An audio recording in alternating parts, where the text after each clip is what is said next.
Warning, this podcast may contain bad language and content that some listeners may find offensive. This time there isn't a gag at the beginning. Tangy gag reflex.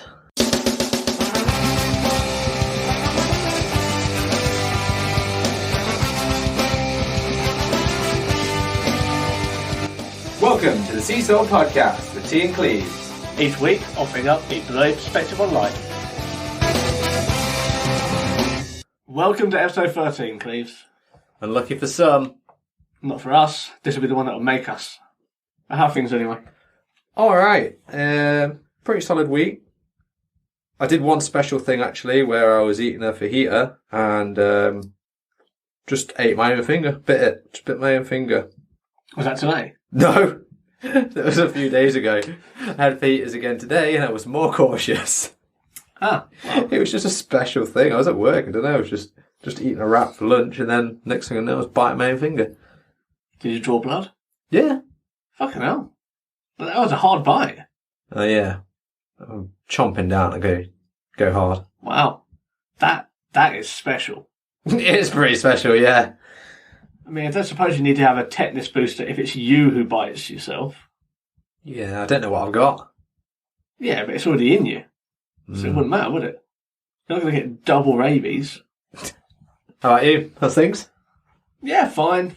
Busy week, but good, productive. I like being busy. Busy doing what? Working, but then being a little bit healthier recently. So with sort of exercise and diet, trying to shake off the I'm allowed to get fat and miserable while I'm not allowed to leave the house. Eating less sausage? Well, you can never eat less sausage, can you? You can cut down? You can do, but sausages are delicious. Especially if they're square. Nah. I always thought you were more of a pork sword kind of guy. Never had one. Never had a pork sword? No, they're usually just cocktail sausages. But shall we move on to the topic of the week? Yeah, let's do it. Cool.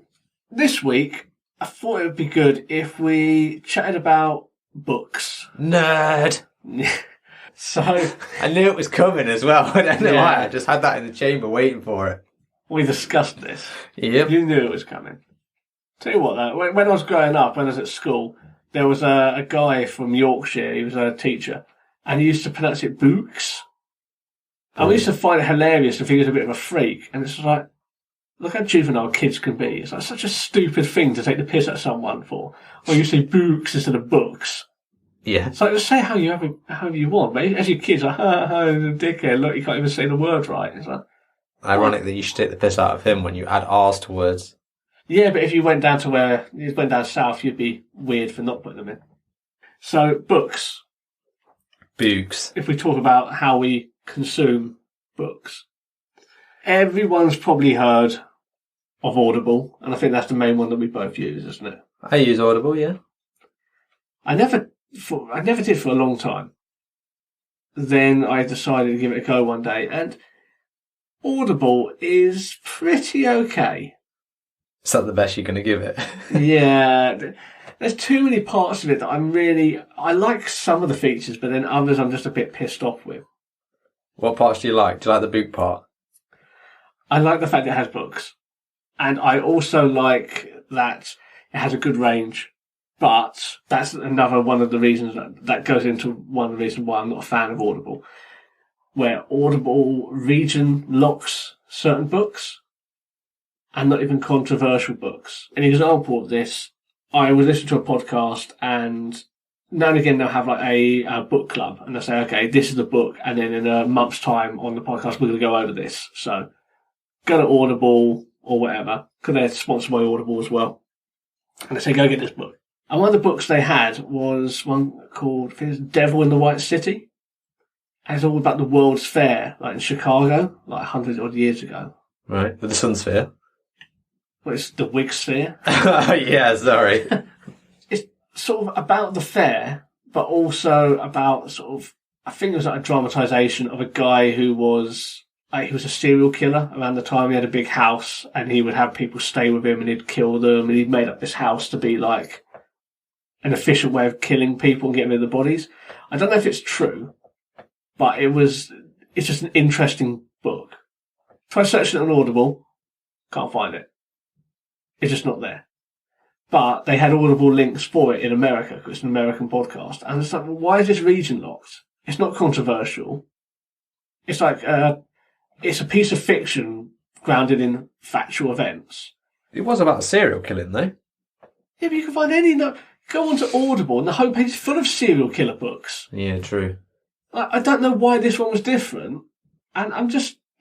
And this wasn't even the first book. There was other books that they've recommended. It's just not on there. I just think, why aren't they on there? You're on the American site. And even if you use a VPN to change your location, it still doesn't work. Because Amazon's really sneaky and they can read VPNs. But other than that, the range is pretty good. So, what do you like about Audible? Cheap, innit? Like £8 a book. Assuming that you get one book a month. £8 a book. Download it. It's on your phone. It's on the go. Listen to it in the background. I used to do a lot on my way to work and things like that. You don't have to actually sit down and read it anymore, do you? I kind of like that because I can't really read. I'm not illiterate. But because of the blinkiness, I can't really read. So, I do like it because of that. I can't read books anymore, but I can read a Kindle if the print's enlarged. That's fair enough. I just get really tired. And my eyes get really tired. So I can't really do it for a long time. I kind of reserve my reading vision for work, where I get paid. Yeah, you set yourself a little bit of special time on a Saturday and a Sunday. Have a little half-hour read of a book. Sit down. Yeah, but what cozy up with a good Kindle. I suppose, but what I can read in half an hour with my shitty vision, an audio book will do in 2 minutes. So why am I going to do that? Well, you might like the challenge. If I want a challenge, I'll get a Rubik's Cube.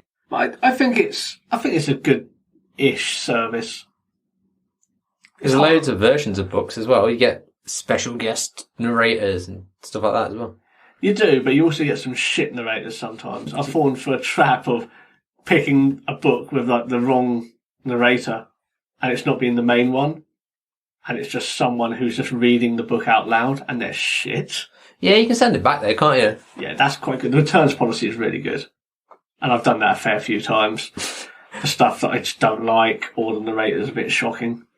That can make and break a book. And I've returned books based on narrators as well. I think sometimes they're fantastic, and sometimes they are abysmal. I don't mind the narrator doing different voices and stuff like that. Like when they put in effort, you can tell they're decent. I think that makes the experience a lot better. There are good ones out there and there are shit ones. And there's been a few that were so atrocious that after half an hour I returned the book. And that's annoying because there was another version of that book with a different narrator.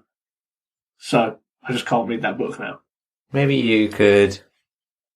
Yeah, no. I got nothing for you on that one. Pretty screwed. Sorry, man. Yeah. It's a shame. Persevere? No, I persevered through some before, and I don't... Sometimes you do get to know the narrator, and you learn to get used to them. But these ones, some of them were just so bad that I just... No. One of them sounded like a 12-year-old boy. It might have been. Might have been, but not interested. And like the character work was so over the top that I was just like, no, thank you. And that book, as well as that entire book series, because it was a trilogy, no, can't listen to it anymore. Maybe you can pay someone £7 to read the entire thing to you. I'd be really stretched to find someone who's going to put in that amount of time for £7. Pay me £7 every 15 minutes and I'll do it for you. I don't want to read the book that much. I can even do some character work. I can't guarantee it'll be good. No offence to you or your superb acting talent, but I am going to go out on a limb and say it will be shit. When have you ever seen me act? Never, but... Exactly. At this point, it could be great or it could be shit. It's 50-50 gamble. I'd assume that if you were good, then you would have made a career out of it. So, tell you what I hate about audiobooks. Go on. In particular, Audible. So, I'll firstly acknowledge that, yes, it's £8 a month and you get a token which entitles you to any book. And also you can buy free tokens for £18 usually, which works out at £6 a book. £2 saving per book. Yep. I will acknowledge this, but if you don't want to subscribe to Audible, audiobooks are astronomically expensive for no reason. So we were looking at this last night, and we both read the Wheel of Time series by Robert Jordan, fantasy epic. Nerd! It's nerdy, but it's good. Good books. Yep. There are lots of them, though. So the first book in that series, a paperback of it is £7. A Kindle version is £5. Bargain. If you want an audio, like an Audible book version of it, without using a token on Audible or getting their subscription, £40. Yeah, not so much of a bargain. The thing is, it's just like Kindle. They already have the file. They're just distributing a file, and they're not producing anything. Like, you're not like a book where you have to actually print it and bind it and stuff like that, where it actually has cost to it. Good advertising for Audible, though, isn't it? 40 quid a book, or buy it for 8 when you subscribe to Audible. But I resent that. I resent that they push you into subscription, which is really hard to cancel. Yeah. Like the amount of times that I've had to Google and go down a rabbit hole to learn how to cancel my... Cancelling any Amazon subscription to ball ache. Yeah. They needlessly make it difficult.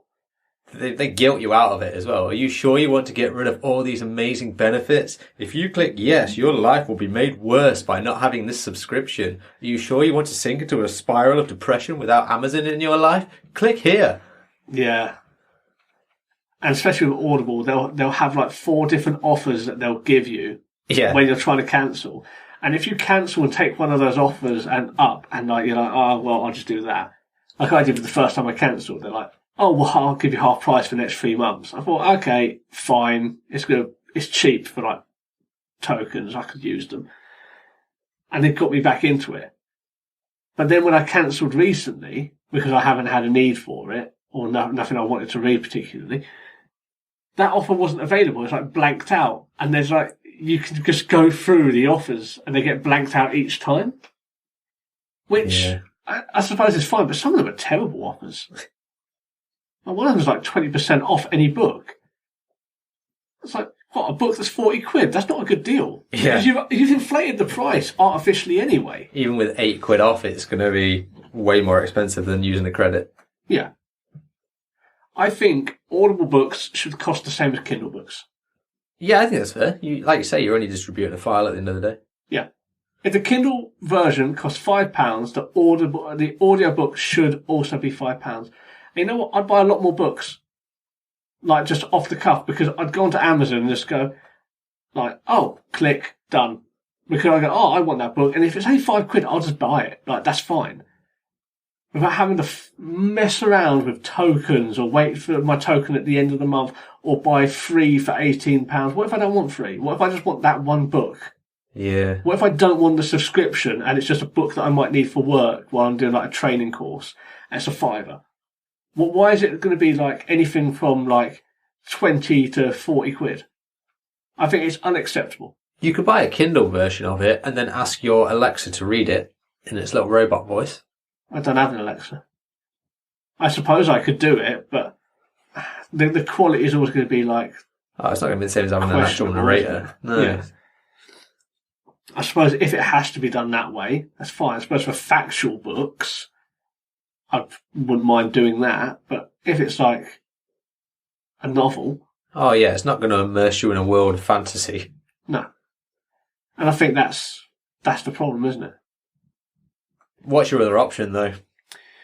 There is one other option that I have had a trial of before. I think it's called Scribd. Basically, the Netflix of audio books. You pay £6 a month, but you get like a big library of books. Oh, does it have stuff you actually want in there, though, or is it like Netflix, where you watch so much stuff for the first 2 months and then you basically just spend the rest of the time flicking through hoping there's something that you like? It's basically the latter.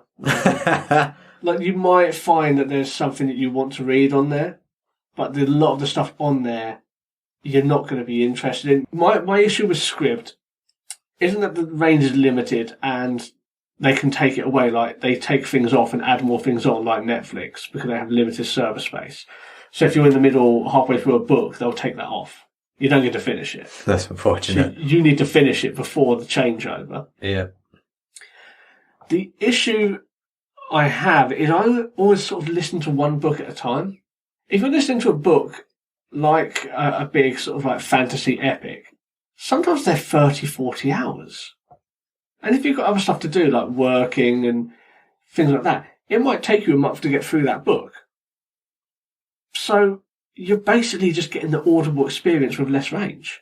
Yeah, true. Slightly cheaper, though, from what you're saying. Yeah, very slightly. And that's dependent if they have the book that you want. Exactly. At least you know Audible's probably going to have it, unless for some reason they've region locked it. For no reason. So, not perfect. I'd give it a 3 out of 5, Audible. I like a lot of its stuff, but there's so much there that it's just frustrating. I'd give Audible a bit more than that. I'd probably give it a 4.5. Fair. So, you still read a Kindle? Yep. Have it on big, fat, large print. And every now and again, I like to sit down and actually have a read. Maybe for half an hour or so. Like, do you find that enjoyable, or is it a challenge? Or No, it's pretty easy for me, as long as I've got the print on like high size, large size. Yeah. Then it's fine. It's not like reading books. I can't read physical books anymore. The Kindle's backlit as well, so it makes it much easier to see. Obviously, you don't have that with a book. You have to have light, obviously, to read it. Yeah. Not like they glow. They do have a version that doesn't have a backlight. I think it's like Paperwhite or something. Yeah, apparently they're quite good if it's really bright outside. Yeah, that's fair. I can't use Kindles. And this is why I get annoyed about the price of audiobooks and all these other things, because I haven't got an alternative. So that's my service. If I want to read, I only have one choice. Yeah. Where you can push through a Kindle version of something. If you don't like a narrator, you could push through that book on your Kindle. Yeah. Whereas I can't do that. It's just, I can't read the book. I'll read it to you. £7 every 15 minutes. No. Okay, let's move on. So I think that's a good segue. So let's talk about some books that we've enjoyed, books that we haven't particularly enjoyed. Tell me one that you've enjoyed first, before we go on to the fun part. We've touched on it briefly, but I enjoy the Wheel of Time. I will also admit I'm a bit of a nerd and don't mind some fantasy saga stuff. Probably one of my favourite books, though, or my favourite author would be George Orwell. 1984, classic book. I read it recently again on Audible, just because I was getting so disillusioned with how shitty the country is, and I thought, I wonder how much our country is now actually like 1984. Turns out quite a lot. Yeah. The things that he mentions in 1984 are extremely similar to the stuff that we've got going on now. It's just done in slightly different ways. Like, they have a telly screen in every single house that is monitored. The only difference is with ours now is it's an Alexa or a Google Home or some sort of device or a phone that's monitoring everything you say and listen. I was going to say, like your phone you carry with you. Yeah. So you they're always have there. to be in a room. That's what I mean. They have like little microphones hidden in bushes and stuff so that people can listen to you. And potentially, whilst it's not the government, instead it's large corporations that in a lot of sense have more power than government. Oh, definitely. So it's just things like that. And it's having a certain way in doing and acting and thinking, which is police, like thought police again. Whereas now we have the same sort of thing now. It's just people are shamed into it through social media and other avenues. So there's so much similar. It's just done in different ways. It's just weird to think that Orwell predicted this years and years and years ago. What about a book that you liked? A lot of books similar to what you've said. I think we have similar tastes. A bit nerdy. I've read the Game of Thrones series. It's okay. I wouldn't say. How does it end? It doesn't, does it? You've had enough time, Martin. You've had enough time. It ends better than the pissing show. Yeah. But I'm not one of these nerds who go, oh, it wasn't like the book. I know when the show was on, I would let you know how things happened in the book just as a reference point, but I don't care one way or another. I don't think they're particularly well-written books. And before reading other sort of like dark fantasy novel series, I think if that's what you've read, it's quite good. But you realise how much it borrows from other authors George R. R. Martin, how much he borrows and how much of a mediocre writer he is. I'm not saying he hasn't done good things, but he's a bit of a mediocre writer, and he does heavily borrow from others, which is fine. That's how inspiration works. But I would say that he's probably not even, those books aren't even in the top 5. Like, out of even just like the fantasy books I read. Best fantasy series you've read? For the long haul, Wheel of Time, you can't really beat that. No. It is long, though. 14 books. Some of them are ginormous as well, which could be split into 2, maybe 3 books. But it is an excellent series. I mean, there's a reason why Amazon are making it into a show. Oh, yeah, I'm looking forward to that. I am. I just hope that they can get past the whole people accusing it of being a Game of Thrones knockoff. Even though the first book was written years before. So, Wheel of Time, great series, but you need a year to get through it, even if you're a fast reader.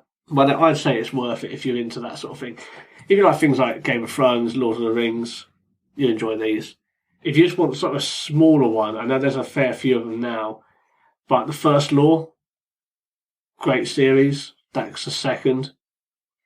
So there's 2 trilogies, and then there's like 2 books in the third trilogy. And they're really good books because they put a lot of the tropes on their head. And the character work is really good. Very gritty. It defies a lot of the conventions and tropes, which I really like. The Lives of Locke Lamora in the Gentleman Bastard series. I think the first book is fantastic. The second one is okay. And the third one is kind of shit. Yeah. Yeah, I'd agree. I think you can read the first book and forget about the other 2. Yeah. It isn't as though it really leaves on a big enough cliffhanger to really matter. The first book is very much self-contained, and then the second and third book kind of run on to each other. The second book has a bit of a cliffhanger, which you want the third book for. So the third book does pretty much nothing to answer. It doesn't really. The third book is just a bit shit. Yeah. Boring. I would put that on the list of some books that I really haven't enjoyed. But if you're going on holiday and you just want like a gritty, something different, yeah, like a novel that's a little bit different, Lies of Locke Lamora, you can't go wrong with that, to be honest. And if you want to do the second book, fine, you'll probably enjoy it. Third book, you probably won't. They're good books, and the first one was really original. I've also read recently The Shining and Doctor Sleep. A lot better than their film equivalents. Definitely worth a read. So, books I don't like. Are there any big books you read that you don't like? Like, I don't know. What do you ever read like Lord of the Flies or To Kill a Mockingbird or anything like that? When I was younger. Don't really remember them. No, okay. So I can't really comment on that. I had more sight back then as well, so I actually read them and not really audible books, which I consume now. And that sort of pushed out the old stuff I know. I read Ghost Set a Watchman recently, like the sequel to Kill a Mockingbird. Turns out Atticus is not as holier than thou as you thought. Recommend it? It's not as good as To Kill a Mockingbird, but it's interesting in the sense that there's no real flaws in the characters in the first one, whereas in Ghost Set a Watchman there is. That's fair. Probably the most interesting part about it. You want flawed characters, because you can relate to them. Everyone has a flaw. And a ceiling. So I can't really think of any other books that I've really out and out despised. I mean, like I said, there's been a few that I've just returned because the narrators were so shocking, but that's no comment on the books. It just comes down to the narrator. Nicely segues to mine, though, because there is a book that I despise. Yes, there is.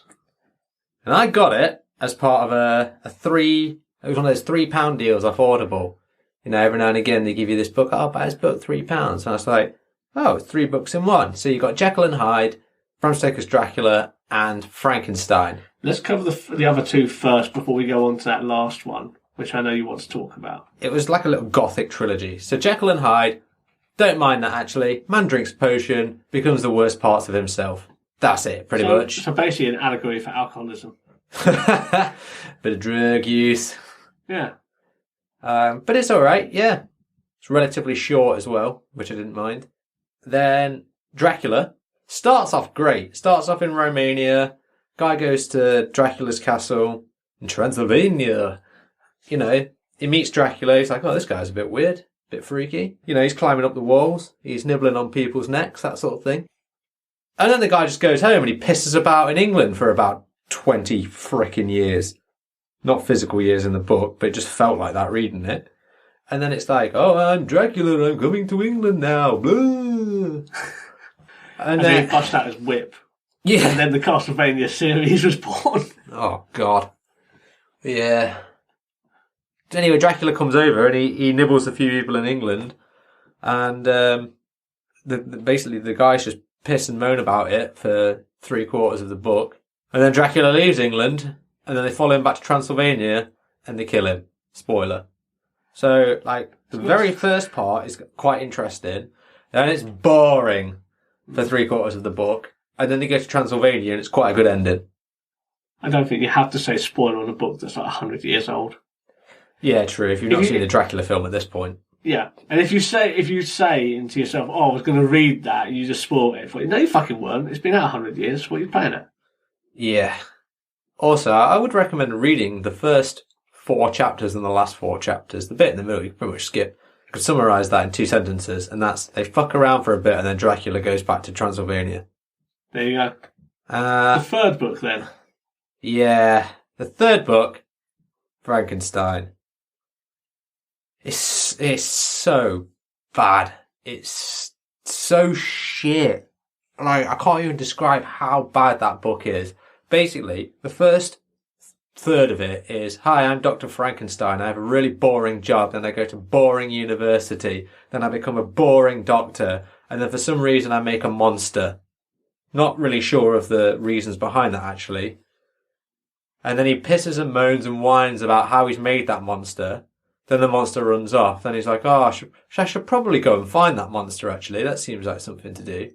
And then eventually he chases after it, spends a lot of time in the book doing that. And when he does, he's like, oh, hi, I'm Frankenstein. I'm going to tell you about my miserable life now for the next third part of the book. So let me tell you about my boring life, where I basically just sit and hide in a little hovel and watch people talking. And that's how I learned to read and write, and oh, the pain of it all. And all that sort of shit. And then just like, Dr. Frankenstein's like, oh, do you know what? Yeah, I'll make you a wife because you're moaning and bitching about being lonely. And then halfway through, he's like, oh, actually, no, I don't think I probably should do this because, you know, we've already let one freaky monster released one onto the world. Why would I release another? And then Frankenstein's monster didn't like that. He's like, right, that's it. On the eve of your wedding night, I'm going to come back and kill your wife. Then he runs off into the night. And then it's just more of Frankenstein pissing and moaning like, oh no, what shall I do? The monster's out there. Maybe I should get him. I don't know. In the meantime, he's like, oh, I'll get married. And then on the eve of his wedding night, he's like, oh, maybe that monster will be back. Who knows? And he leaves his newlywed wife upstairs for like 10 minutes, comes back upstairs. The monster's been through the window, killed her. And he's like, oh no, it happened. He said he would come back and he did. Well, the pain of it all. Again. It's like it's just him moaning again about his fucking dead wife now, which, okay, is pretty shocking. But at the same time, if you hadn't been moaning the rest of the entire book, I might have found it a little bit more, like, there might be some more value in it. But at this point, I've already typecast him as just someone that moans about everything. and really, just the wife is just the cherry on the cake at this point, on one big moany birthday cake. So, after his wife died, he's like, oh no, I can't leave Frankenstein, my own monster, out there anymore. I've got to go and hunt him down. And this brings you on to like the third section of the book. And the third section of the book, as you can guess, Frankenstein pisses and moans about how he can't track his monster down. And then eventually, he does start to see the monster in the distance. He's like, yeah, I'm going to get this monster, but he always seems a little bit out of reach. I'm nearly there, I can see this monster. But then he keeps running away and I can't quite catch him. And eventually, he chases him up to like some frozen tundra or something. And then he's like dog sledding across the ice and the monster's running away from him. And then like the ice breaks and then the monster just floats off. Frankenstein himself gets picked up by a boat. And then he never catches the monster. And he just pisses and moans about that as well. And that's it. That is the end of the book. There is literally nothing redeeming about it. All it is one man moaning about how he created something, moaning about that. The thing that he created moans about that life for a bit. He nearly creates something else, moans that he didn't create it, moans that he couldn't catch the monster, and moans that he had a shit life. Fuck that.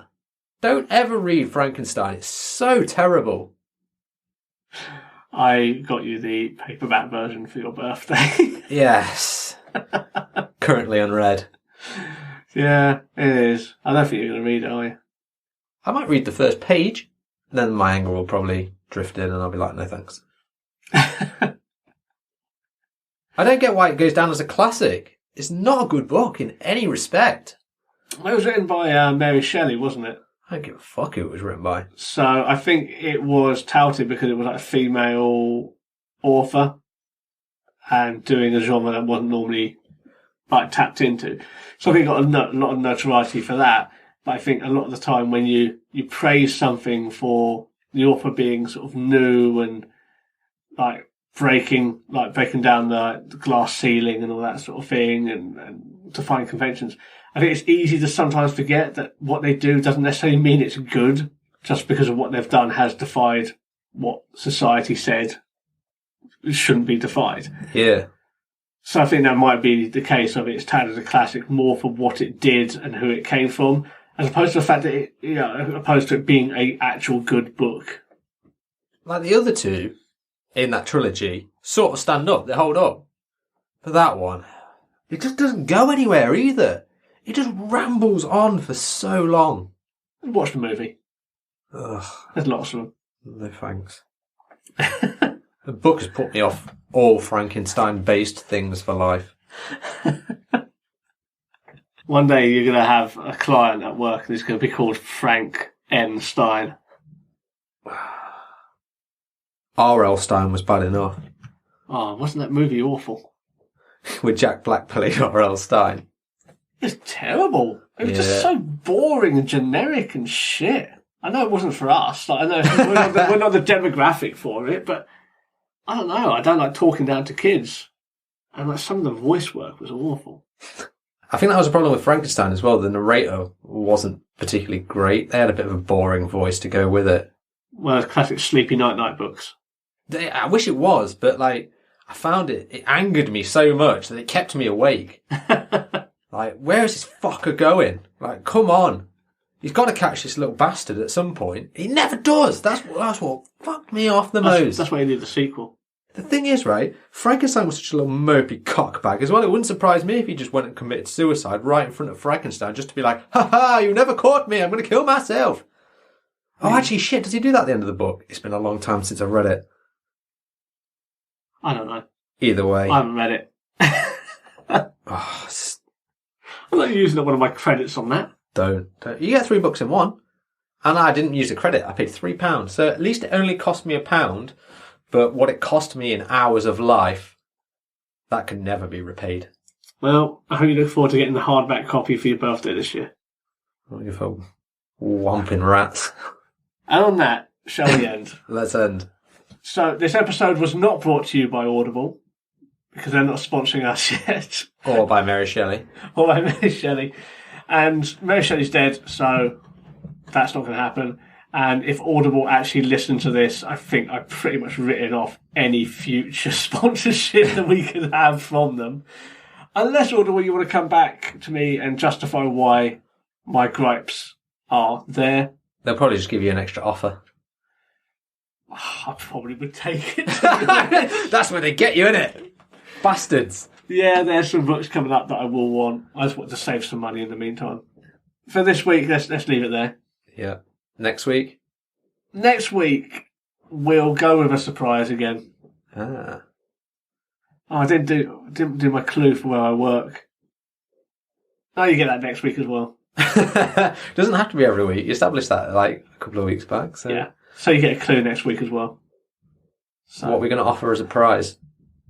A prize is you have the privilege of listening to all of the episodes again. So it's not really usually a prize is something you want. Well, we haven't got merch yet. I'm going to work on merch in the next coming weeks. If you figure out where Tony works, then we'll post you a paperback copy of Frankenstein. There you go. Signed by both of us. How about that? Yeah. A signed copy of Frankenstein. But if you already know me, you're already disqualified because you'll know where I work already. So you're disqualified already. I don't know. Any opportunity to get rid of that? No. Don't deprive you of that. That was your birthday gift. Yeah, true. I shouldn't be trying to re-gift it in front of you. No. You should be a bit more subtle. I thought you were going to say grateful. No, I know that's going somewhere. The bin or someone else. But we could throw in a William Shatner discography as well. I'm reserving that for future. Right, for future prizes. Cool. We'll leave it there. Next week, we'll see how we go. Yep. For now, we'll see you in a bit. See you in a bit. Bye. Bye. Thanks for listening to the Seesaw Podcast. You can find us on Facebook at Seesaw Podcast, Twitter, Seesaw Pod. You can email us at seesawpodcast@gmail.com. You can also find us on TikTok and Instagram at Seesaw Podcast or Seesaw Pod, depending on which one we want. But get us on the other places.